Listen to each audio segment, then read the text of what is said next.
and you get a No, speeding we're not ticket. going to do that, sir. I just need All I want to know is the fine. Like normally when you get a ticket or a citation, somebody give you. I've told you that.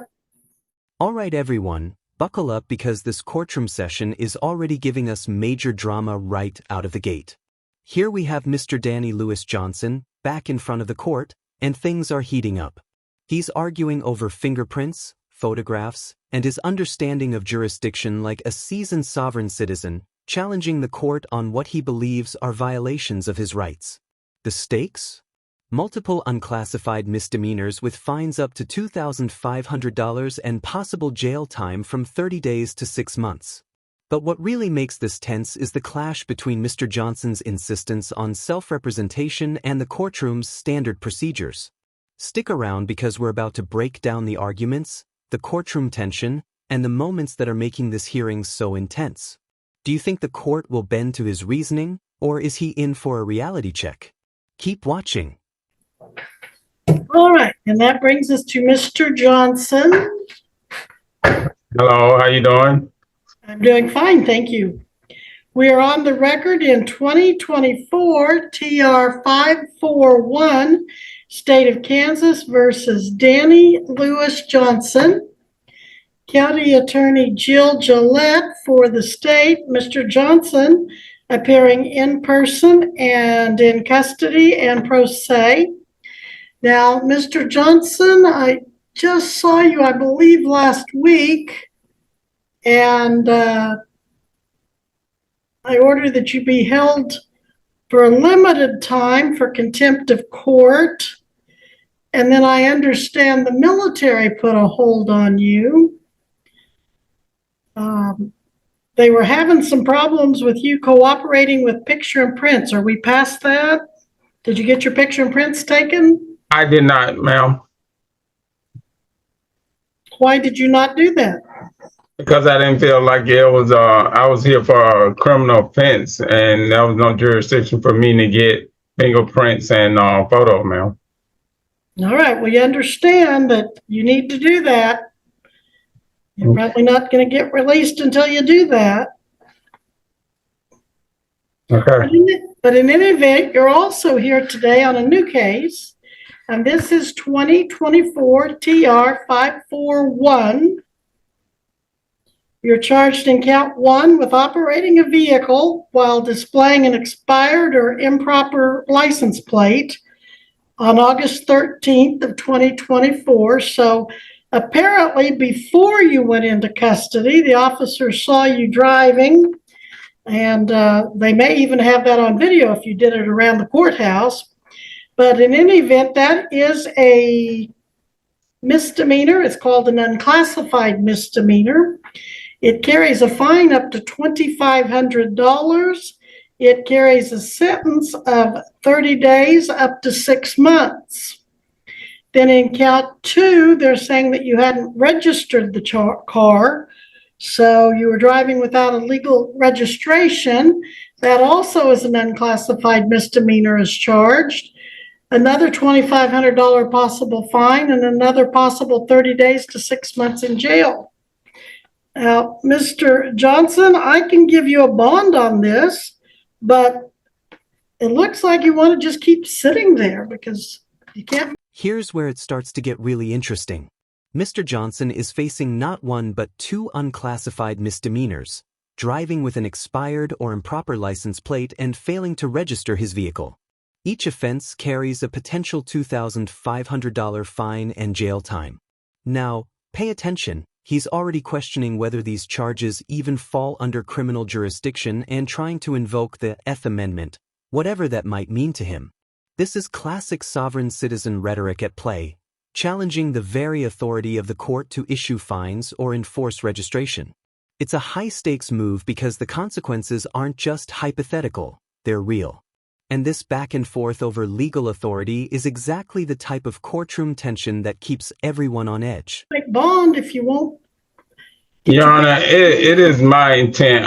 First of all, I'm not here to frustrate or to I'm not here to frustrate or to disrupt your court or to make anything thing, just simply understand. That's all I wanted to understand. As far as the plea, as far as the charge of misdemeanor, I'm trying to understand if that's a criminal or civil offense, but I don't want to get into that today. So it is my regard to ask you, Your Honor, and request in regard to the Eighth Amendment that Greenwood Court discharge or administrate a fair fine according to the historical data or registration violation in this county. That's all I ask for now. At this point, I don't want to get into whether it's criminal or whether it's whatever. But according to the Eighth Amendment, I just want a fair fine, as if anybody who was driving a vehicle, given I was not driving my vehicle, of course, you held me in contempt. They brought me up and arrested me in contempt. So I don't know how they got me for operating a vehicle. Well, they apparently saw you do it on your way into court. Well, that's what I'm not. What I'm saying is it's a burden of proof on the state for that. Right. I'm not going to say they saw me. I don't know what they saw, but right. far as I can notice, when you held me in contempt, they went out and searched my car, which was a violation of my Fourth Amendment right. They never issued me a search warrant. They never told me my vehicle was suspected in a crime investigation or any kind of criminal intent or doing anything. So my car was searched. Okay. So when they searched my car, I have multiple witnesses that saw it. When they searched my car, they pulled everything out of my car. And I guess when they didn't find that, then the violation come. I would never issue a citation for the violation. I was just put on lockdown for the last 7 days. Well, I think as I understand it, you were put on lockdown because you wouldn't go through booking and processing. They couldn't get you entered into their system. No, you refused to get your fingerprints, and you refused to get your photograph. And rather than manhandle you and wrestle you and get you to take your pictures and prints, they had to just put you somewhere safe until you would cooperate. But that wasn't what I've heard. I don't know that for a fact. Well, if you look at the video, that is inaccurate. When I came in, I was told I was going to be. Okay, sir. We'll talk about that just a little bit.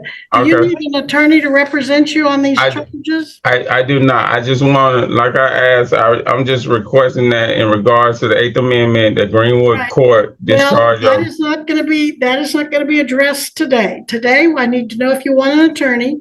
You're waiving your right to an attorney. You don't want to hire an attorney. You don't want to apply for court appointed? So what are the fines, Your Honor? Well, as I said, each one of these counts carries a maximum possible fine. Okay, here's where the drama escalates. Mr. Johnson claims his Fourth Amendment rights were violated because the officers allegedly searched his car without a warrant. He argues that this search somehow led to the citation for the registration violation. Meanwhile, the court clarifies that his week-long lockdown was due to refusing to cooperate with standard booking procedures. It's a tense clash between individual perception of rights and the court's procedural rules. For viewers, this raises a question. Do you side with someone standing up for their rights, or with the system maintaining order? Comment below. How far would you go if you were in this scenario? Up to $2,500. Okay. And each one of them carries a possible jail sentence of 30 days to 6 months. Although probation is often an option.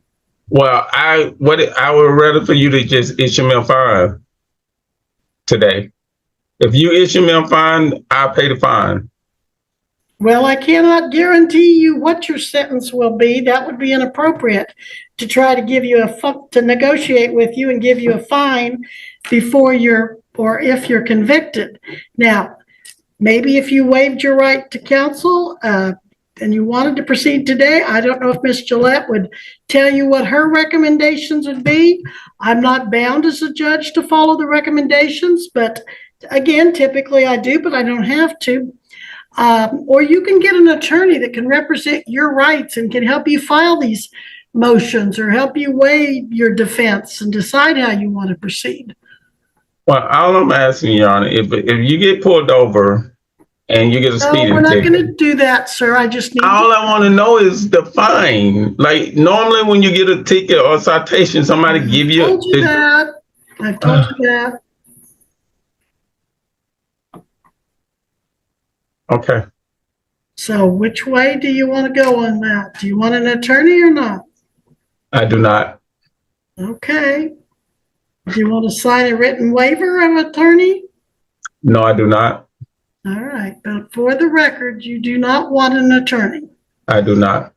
And no one's making you give up your right to an attorney? No. And you understand that you could apply for court appointed if you cannot afford an attorney. I do not want an attorney. I understand. I do not want an attorney. All right. I will show on the record, both in the docket note and journal entries, that you do not want an attorney. You've given up any right to an attorney. You intend to represent yourself on these charges. Is that right? Possibly, yes. And you were here last week on speeding 82 and a 65 and no insurance. Are you waiving your right to an attorney on those charges in 2024 TR 22 as well? No, I'll answer that when I go to court on the 27th.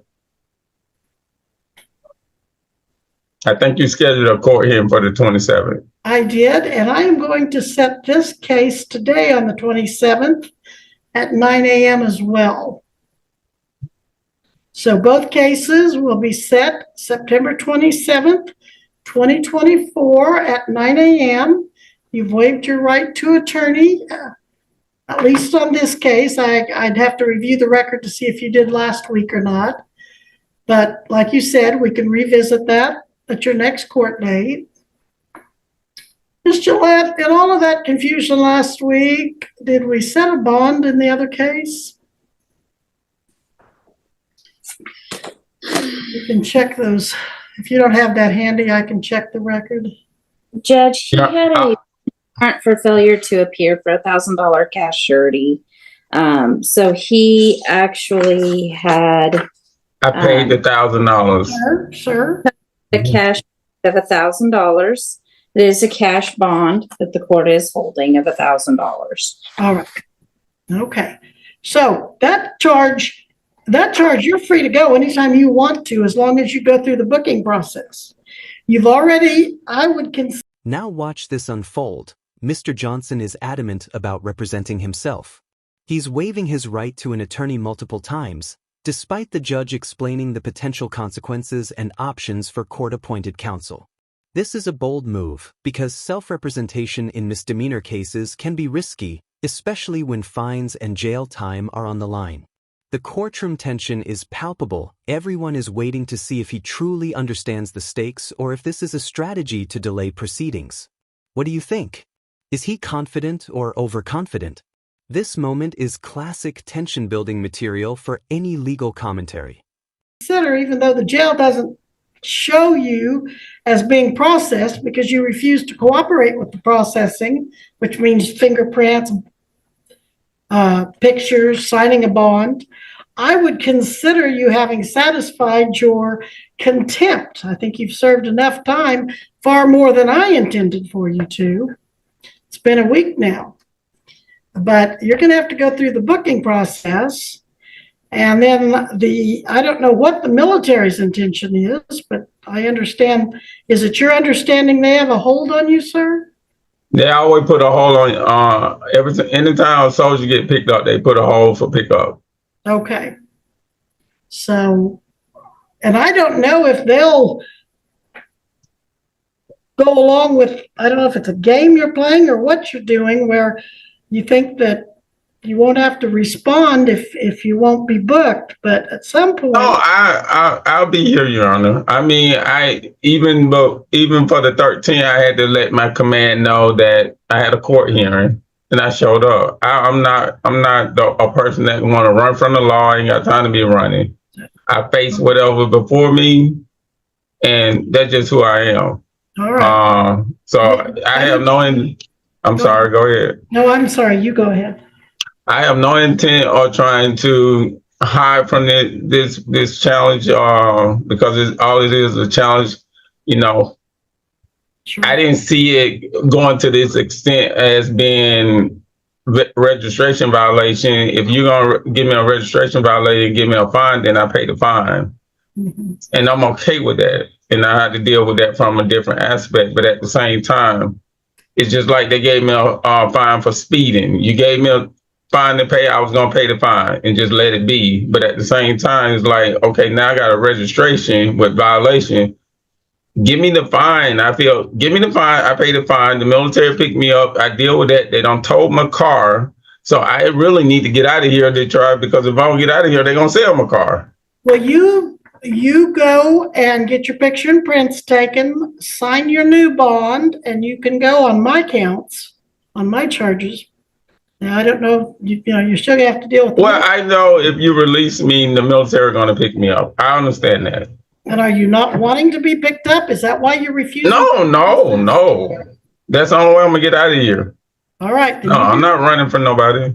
All right, then you get in there and let that officer get your picture and prints taken. I'm gonna order that you do that, and if you don't, then we're gonna have to do more. I ain't got no, if you saying I could leave, fingerprint, and that's what I asked them last week. Would I be able to leave if I give y'all fingerprints and photos? They told me no. Because you've got that military hold. And I was fine with that, but I was asking about that, Your Honor. I'm not trying to drag this along, but I asked them about that. Is the military going to be allowed to come pick me up? And they told me. Here's a real twist.